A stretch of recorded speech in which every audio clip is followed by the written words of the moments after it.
तो दोस्तों जीवन स्मॉल फाइनेंस बैंक ने अपने क्वार्टर टू के नंबर को डिस्क्लोज कर दिया है। तो चलिए देखते हैं क्या है क्वार्टर टू के नंबर्स के अंदर, क्योंकि नंबर्स देखने में तो अच्छे लग रहे हैं। कैसे क्या है चलिए देख लेते हैं। हालांकि जितने भी छोटी छोटी बैंक्स हैं सभी के नंबर पहले से उम्मीद लगा के बैठी थी मार्केट के अच्छे न आएंगे और बिल्कुल अच्छे न आते हुए देखने को मिले सारे छोटे छोटे बैंक्स के नंबर। पिछले क्वार्टर की बात करें तो पिछले डाटाबेस के लिए लाख्स में दिया हुआ है, मैं आपको क्रोस में कन्वर्ट करके सुनाता हूँ कैसे क्या हुआ है। तो देखिए पिछले क्वार्टर की बात करें तो पिछले क्वार्टर में 1464 करोड़ के आसपास का रिवेन्यू कंपनी ने जनरेट किया था। टोटल इनकम पिछले साल 1139 करोड़ के आसपास, अभी देखें तो बढ़ के 1580 करोड़ के आसपास आपको देखने को मिला है। तो साल दर साल देखें तो कंपनी का टोटल इनकम के अंदर एक बेहतरीन तेजी आपको देखने को मिले। अप्रोक्सीमेटली आप बोल सकते 40 से 42% के आसपास की तेजी आपको देखने को मिले। वहीं अगर क्वार्टर जाते हैं तो क्वार्टर भी कंपनी का जो टोटल इनकम है वो आपको बढ़ता हुआ देखने को मिल रहा है। इंटरेस्ट इनकम की बात कर लेते हैं, क्योंकि मेन रेवेन्यू तो यहीं से जनरेट हो रहा है कंपनी का। तो पिछले साल कंपनी में मात्र 993 करोड़ रुपए जनरेट की थी, अभी देखें तो बढ़ के 1391 करोड़ के आसपास आपको जाता हुआ देखने को मिला। तो साल दर साल देखें तो साल दर साल 40% के आसपास का नेट इंटरेस्ट इनकम कंपनी का बढ़ता हुआ देखने को मिला है, जो कि एक बहुत अच्छी बात है। यानी कि कंपनी ग्रोथ में है अपने, ये तो क्लियरली देखने को मिल रहा है। एक्सपेंडिचर की बात कर लेते हैं, यानी खर्चे की बात कर लेते हैं। पिछले क्वार्टर 754 करोड़ खर्च किए थे, अभी देखें तो कंपनी खर्चे 1096 करोड़ के आसपास है, जबकि पिछले क्वार्टर में कंपनी ने 1006 करोड़ खर्च किए थे। तो कंपनी के खर्चे भी देखें तो बहुत हद तक कंट्रोल किए गए कंपनी के द्वारा इस क्वार्टर में।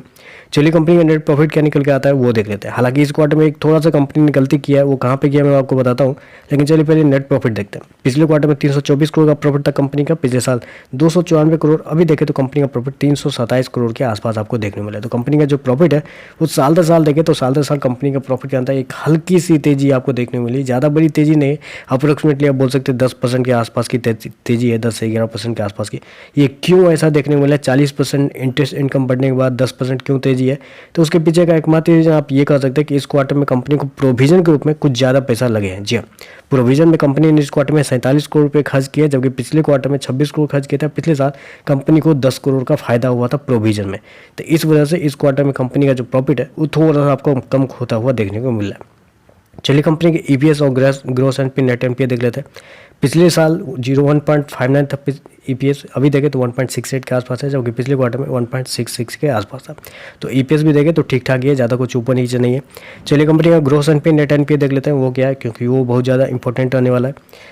पिछले साल देखें तो 5.06 के आसपास था कंपनी का ग्रोस एनपीए, गिर के देखें तो 2.35 के आसपास आ चुका है। तो यहाँ देखें तो ग्रोस एनपीए के अंदर एक अच्छी खासी गिरावट आपको देखने मिली।